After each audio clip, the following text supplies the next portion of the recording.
I'm pleading with him, please take me now, Babaji, take me now. I don't want to live anymore. And Swami was just walking in the veranda up and down, and then he slowly walked down. My tears were rolling, and he came and stood in front of me. I buried my face at his feet, and my tears were all wetting his feet. It was the most memorable experience that I had upon Swami.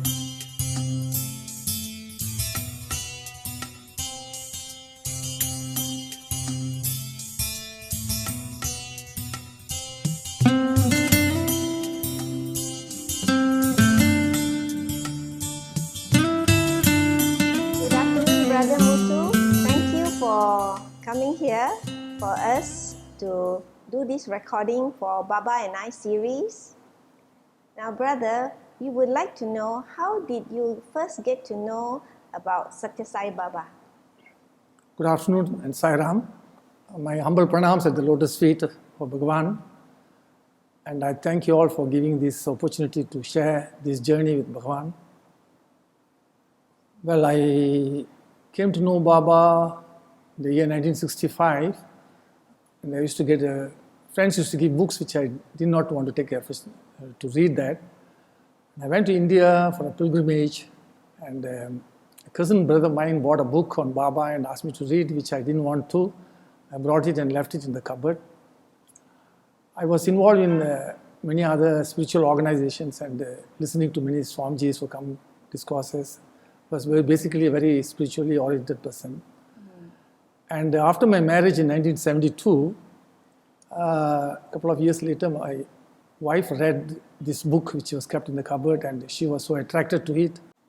And she was quite amazed with that, and she started getting some pendants from the shops, Baba pendants, small pendants, and asked for the children. At the time I had 2 children. And asked me to wear one also, and I did that because I did not want to make her get upset. And it went on, and until that's how I came into the Sai movement, where I started wearing pendants. Not very much fully committed to Sai, but at least came to know Sai. Was there anything that happened that made your wife so attracted to Swami? In 1977, she was expecting the 3rd child, and she had a fear of labor pain, because the previous 2 births also she went through quite a serious one. And she was all the time complaining, I'm very scared to go, and so on. And but the time came, and she was being wheeled into the labor room. I stood at the doorway and told her, today is Baba's birthday. She just opened her eyes, and that's all. She started thinking about him, praying to him as she was wheeled in. And of course, the labor pain lasted about almost 12 hours. And she came out after the childbirth, she narrated the incident where till about half an hour before the childbirth, she had no pain, nothing. Wow. She was in a daze, Amazing. kind of a thing. Amazing. And that was an experience, which she strengthened her faith in Swami, according to him. And I also felt, there's something strong about, the faith that she has. And so I wanted to name this boy something related to Swami. I see. So I called him as Sathya Seelan. Satya. He's popularly known as Sathya. Yeah. So he was born on a Swami's birthday. Oh, good. After this, our growth in Sai movement, started increasing, and we started attending bhajans. On Thursdays, we go to PJ Center, Patalinjaya Center, and on Tuesdays, I will go to Kuala Lumpur Bangsa Center, bhajans. So it was a routine thing for us to go attend bhajans. I see. And we got more and more involved. When was your first trip to Putapati? I think it was in 1981. The Jaga organized a group of devotees to go to Parthi. He said, so I joined in the group, and everybody thought, going with Brother Jaga, you should get interview and so on. Well, it didn't happen that way. But it was something at that point. I saw Swami, some great devotional, great man who can inspire a lot of people. But there was not so much of outpouring love for him at that point of time. I watched all his things. I was more interested in taking pictures of all the sayings just around in the Prashanti Mandir, because I was impressed by this. And came back after that, and that's only a beginning, because I was not momentarily taken up and fall at the Swami's devotion. It took me time. Gradual process. Then I came back. I got involved in service activities. First service was at the Pulmur Estate, which is now is Higher Saujana Golf Hotel. And there the estate was, the children were there, and used to go and conduct classes for the children and Tamil. And they were so, taken up by my presence and my fluency in the language which I speak, always Tamil. And we got very close, and my wife used to join also. Every Sunday afternoon, we are there to conduct these classes. And we did quite a number of activities for them. Wrote a script for play and exposed them to some play in the public places, and took them to temples to conduct bhajans, so that the exposure for them to, give them the self-confidence they need. Because being estate children, their self-esteem is not so high. That was something till today. After more, some of them are in the 50s. They're still in touch with with us. Brother, you first got to know Swami in 1965, and your first trip was in 1981. So since then, you've been several times? I think not less than 20 times I would have been to Parthi since then. At one time, I was, after the darshan, Swami went for interview room, and most of the devotees had gone for breakfast. And I didn't want to go for breakfast. I sat down there. And since the crowd moved out, I moved it forward, and Swami was in the interview room. A little later, he walked out, and I was sitting there and looking at him. I was crying and crying and crying. I felt my life is fulfilled. The purpose of life is fulfilled. At the time I was still working, for children was studying. I wanted to forget the whole thing and want to be one with Swami. I'm pleading with him, please take me now, take me now. I don't want to live anymore. Swami was just walking in the veranda up and down, and then he slowly walked down. My tears were rolling, and he came and stood in front of me. I buried my face at his feet, and my tears were all wetting his feet. It was the most memorable experience that I had upon Swami. A very emotional outpouring. So, someone who was, the devotion grew as time went on. I was more interested in Swami's messages than his miracles. So I was not looking for his miracles, in which I looked messages such as, love all, serve all is something which I wanted to do the service to mankind. And only you can love, you can serve. That was something, was a profound message I had. And there are something to do in narrating to my work also.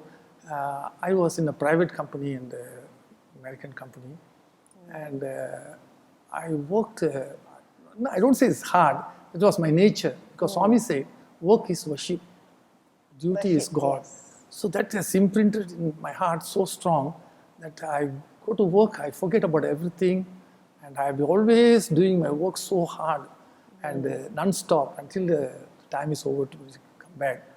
So of course, your hard work always recognized, and I was given many promotions and recognized by the company for the good work and hard work they did. That is how Swami's message has influenced my life. How it applied in your life. And applied in my life. And also, I would say there's one strong statement which is said, wealth without work is a sin. And also one thing, at the end of the month when you get the paycheck, you must ask yourself whether do you deserve this. So have you put in that work to deserve this paycheck? So that was one of the strong points which made me to really work. And at the same time, I was fully involved in the Sai work. Brother, among the many activities you were involved with, could you share with us some of the more significant ones?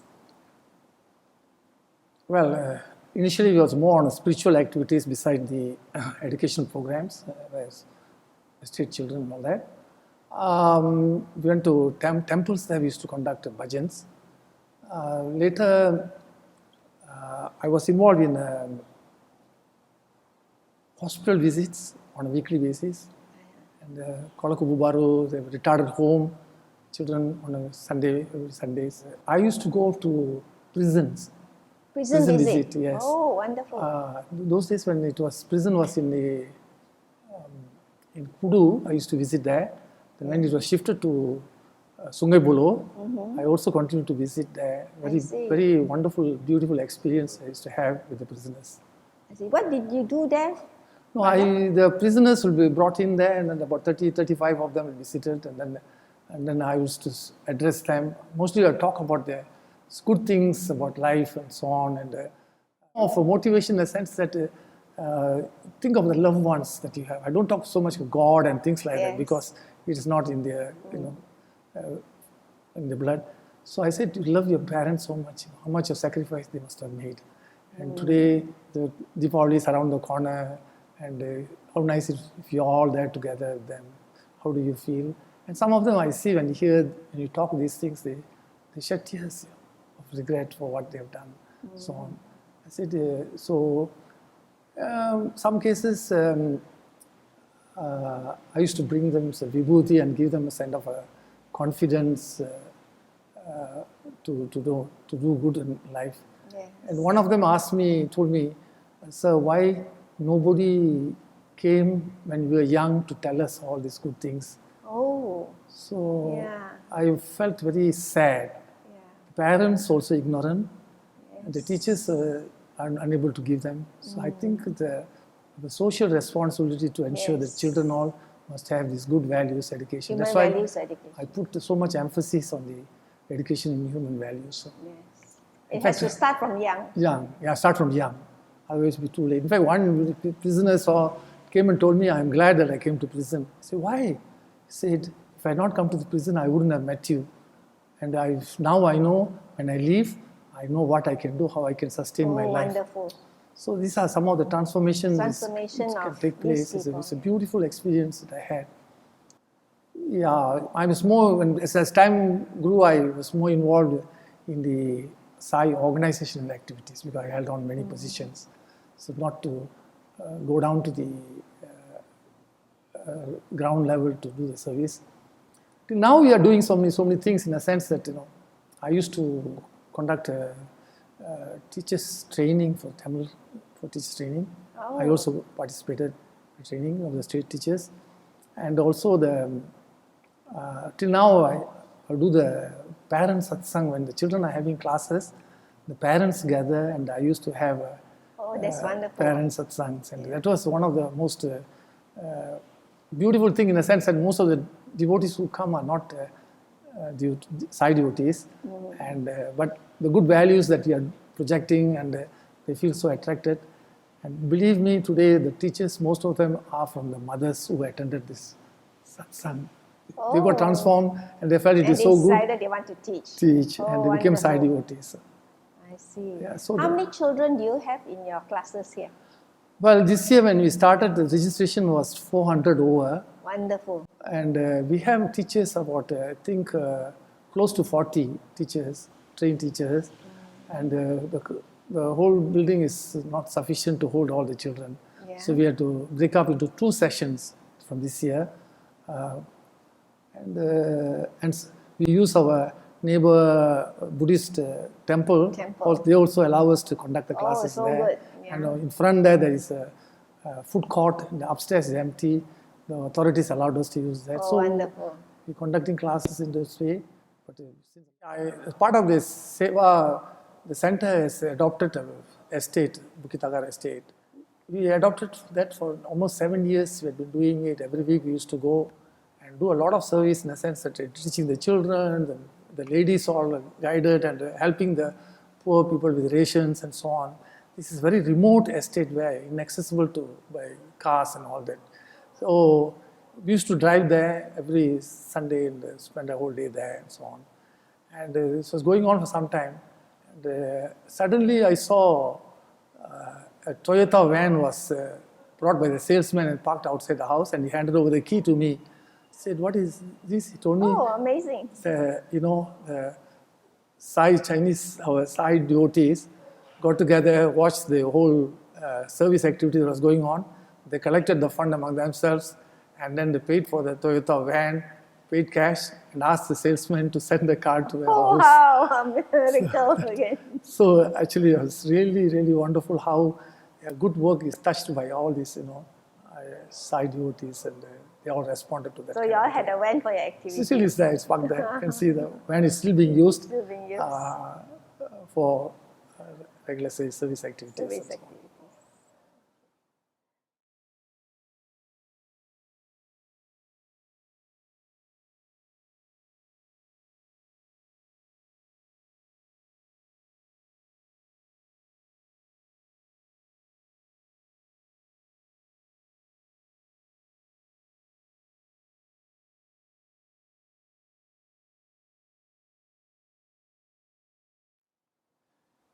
Yeah, once Antilau told me that she had an interview with Swami, and Swami asked her, "What do you want?" And she, without any hesitation, she said, "Swami, I want moksha." And Swami smiled at her. "You want moksha?" "Yes, Swami." Then he walked away.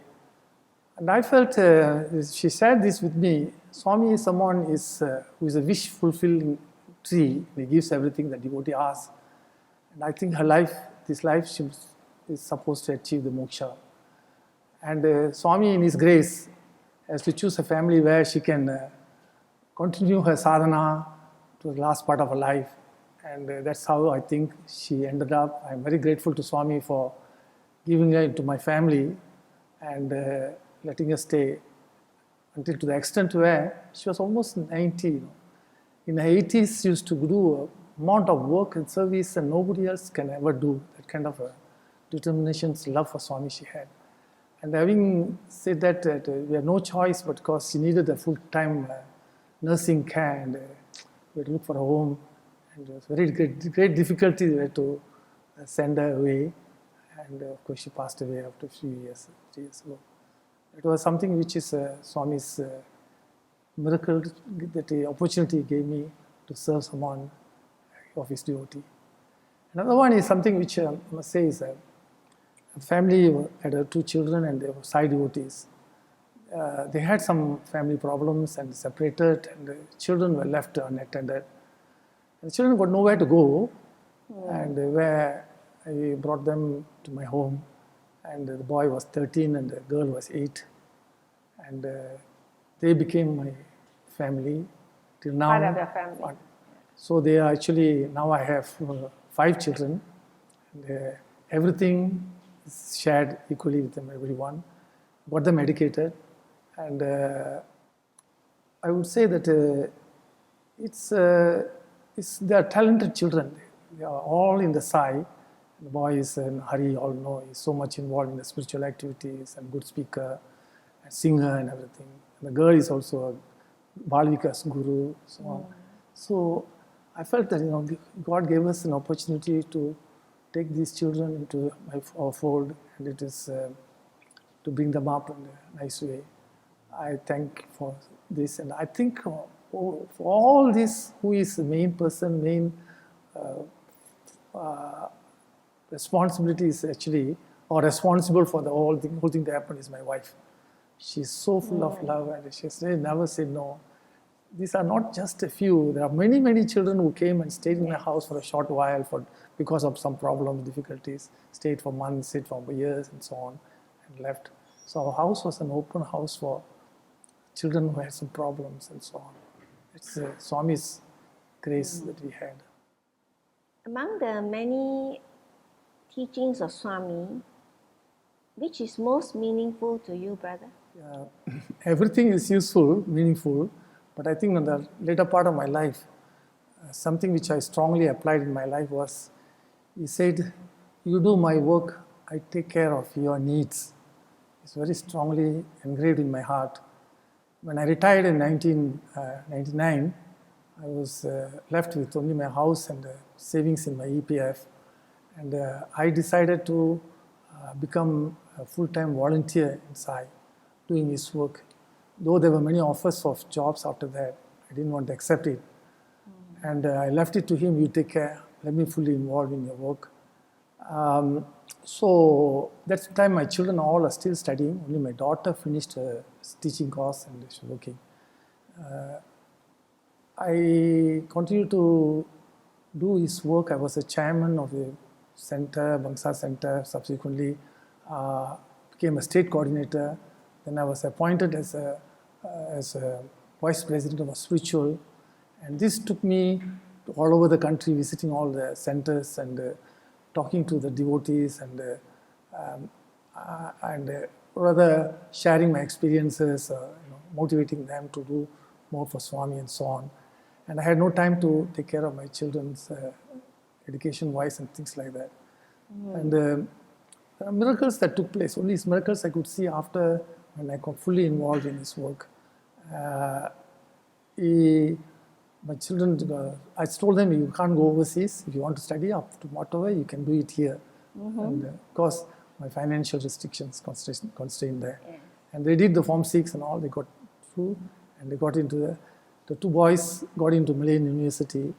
It was also Swami's grace, because when they did the science stream, they could have got into some other outstations and so on, which means I needed extra expenses to, for the stay and things like that. They both of them got in the University Malaya, so they could stay in the house and travel from here, and so the tremendous cost cutting was there. Oh, wonderful. And furthermore, they were all vegetarians, and for them the food will be a problem if they were transferred. And number two, the other thing is they are so involved in the Sai Center activities. They could be here to... So it was God's blessings there to do. And the other thing is the third girl, at that time, a few years later, she finished, she also did Form 6. And she got a place, she applied for university and she got a place in the University of Putapati. Malaya, it's about 40 kilometers from here. So I don't think she could travel from here. She had to go look for a place. I was wondering what to do. I must find a place, and she also vegetarian food and all this. And I was, and there was also financial part of it. I was very careful about utilizing my funds, 1 week later, I got a letter where a check was enclosed saying that, your PTN loan is approved, and here is your first check for about, I can't remember the amount, about 10,000 or something like that. And please, you can cash it, open an account in the bank and cash it inside. Oh, wonderful. So that took care of her expenses for the education part of it. Nevertheless, nothing was stopped from the children involving in the Sai activities. They had been going to Parthi, they participated in dramas and so on. So that has really kept them very involved in the Sai activities. So these are some of the... there was a time when I was really run short of fund, almost running short. Then suddenly I had a piece of small land I bought in 1970, small amount, and that's lying there. I forgot about it, and I couldn't trace who were the owners and so on, and didn't know what to do. Out of the blue, somebody came and said, "Yeah, you have a land there, yeah. And you want to sell it?" He said, "Yes, yeah, if the right price, I'll sell." And he said, "I'm keen to buy." I told him, "What is the market price?" He quoted the price. If I had quoted 10% of that, I would have given it away. He quoted such a high price. I said, "Then you can have it." And that's where land was transaction that came very handy. Brother, to you personally, who is Sai Baba? Sai Baba to me is my life and my goal. Now, I do not have anything to pray for because he has given everything. My prayer today is always expression of gratitude for all the grace that He has showered on me. And my only rather prayer, I should say, is His message should spread far and wide, and people must transform the life to project His message, His teachings. At the end of the day, I think what He came for is transformation of the individual, and to realize that He is in us, He is with us, He is always the guiding principle. And I can really feel every moment of my life that He thinks through me, He acts through me, He talks through me. And that's how I look at Him today as Swami. I think whatever that He has given is beyond my expectations. And my expectations are all fulfilled. Or rather, I don't say expectations. It was He who put the thoughts in my heart and mind, and everything is fulfilled. So I'm eternally grateful for everything that He has provided. That's the only prayer that I can have for Swami. Thank you so much, brother, for sharing from your heart. I'm touched. Thank you so much. Thank you very much for this wonderful opportunity. God bless you all. His blessings.